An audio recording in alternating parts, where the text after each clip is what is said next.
Hi friends, welcome to our channel. ఆనంద ఇంటికి లహరి పెళ్ళి కుదుర్చుకున్న వాళ్ళు ఇంటికి వస్తారు ముహూర్తాలు పెట్టుకోవడానికి. లహరి తన కాబోయే భర్త ఇద్దరు కూడా అలా కూర్చొని ఉండగా పంతులు గారు ముహూర్తం పెట్టడానికి అన్ని పంచాంగాలు చూస్తూ ఉంటారు. అమ్మ, వాతావరణం చాలా బాగుంది. ఇప్పుడు పెళ్లి కొడుకు పెళ్లి కూతురు కూడా చూడముచ్చటగా ఉన్నారు. అంతా శుభమే జరుగుతుంది అంటూ ముహూర్తాలు చూస్తూ ఉంటారు. పైనుంచి కాంచన ఇటు అనన్య మాత్రం చూసి కుళ్ళుకుంటూ ఉంటారు. అంతా అలాగ సరదాగా సాగిపోతుంది. ఇలా ఉంటే ఎలాగా మనకి అని చెప్పి ఆలోచిస్తూ ఉంటారు.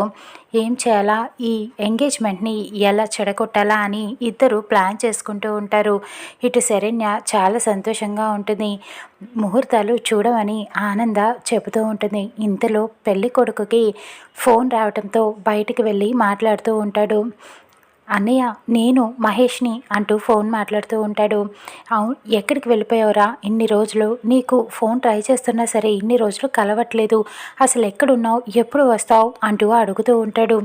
ఇదిగో అన్నయ్య, ఇప్పుడు బయలుదేరాను, నీ దగ్గరికే వస్తున్నాను, నువ్వున్న చోటుకే అని చెప్పి ఫోన్ పెట్టేస్తాడు. ఇక చాలా ఆనందంగా లోపలికి వచ్చి వాళ్ళ అమ్మతో చెబుతూ ఉంటాడు.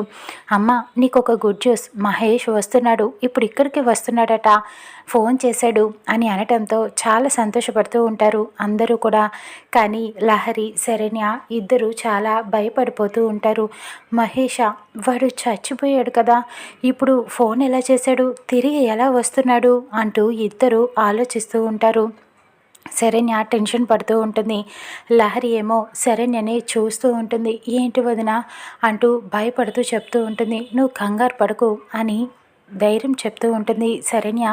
ఈలోపు పెళ్ళి కొడుకు చెప్తూ ఉంటాడు, మహేష్ కూడా వస్తున్నాడు కదా, వాడు వచ్చేదాకా వెయిట్ చేద్దాం అని చాలా ఎగ్జైటింగ్గా వెయిట్ చేస్తూ ఉంటాడు.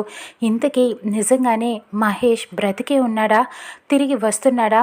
ఇటు లహరి శరణ్యల జీవితంలో ఏం జరగబోతుందో చూద్దాం రానున్న ఎపిసోడ్లో.